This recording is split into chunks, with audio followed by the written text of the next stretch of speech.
A great deal of attention is now being paid to workplace practices and the burdens they impose on women, particularly women with small children. The assumption seems to be that if only American workplaces did not demand so much face time, encouraged more flex time, allowed telecommuting, provided generous maternity leaves, and created welcoming reentry programs, women would be able to advance in their careers in a manner comparable to men.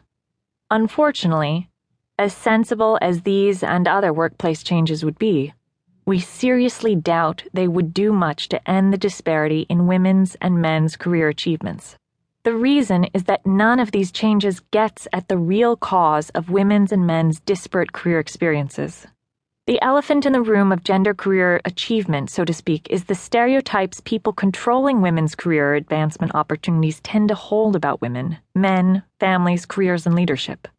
Without acknowledging and addressing the persistence of these stereotypes and the biases that result from them, women's career advancement will continue to be disrupted and blocked without regard to the changes made in workplace practices.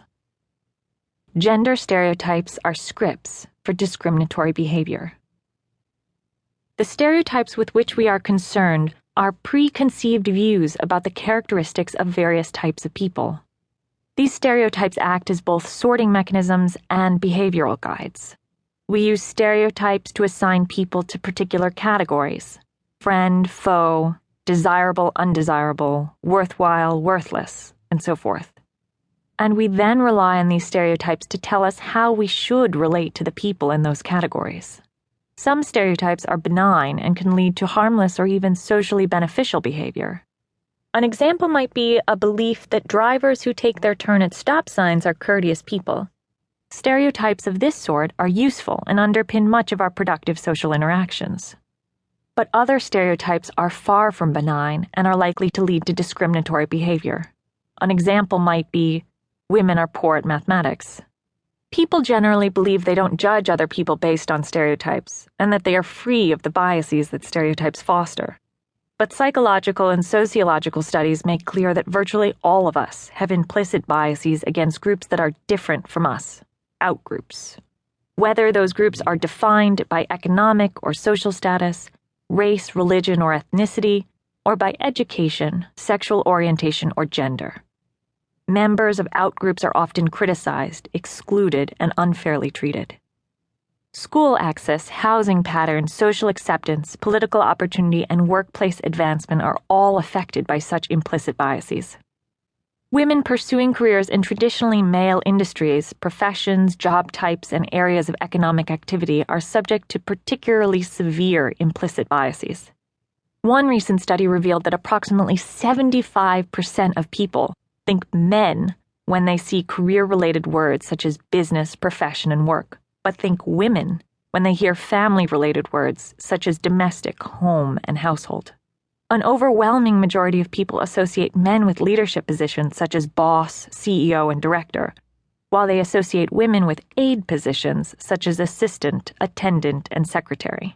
And most people think men when they hear the words math, science, or surgeon, and think women when they hear the words nurse, caregiver, and grammar school teacher. Such associations are certainly understandable, given that women and men do often serve in gender-differentiated roles. But, as Al's following story makes clear, such stereotypes are by no means always correct, and they can have highly discriminatory consequences. Al. On a recent flight from Chicago to Washington, D.C., an airline employee sat next to me on her way home.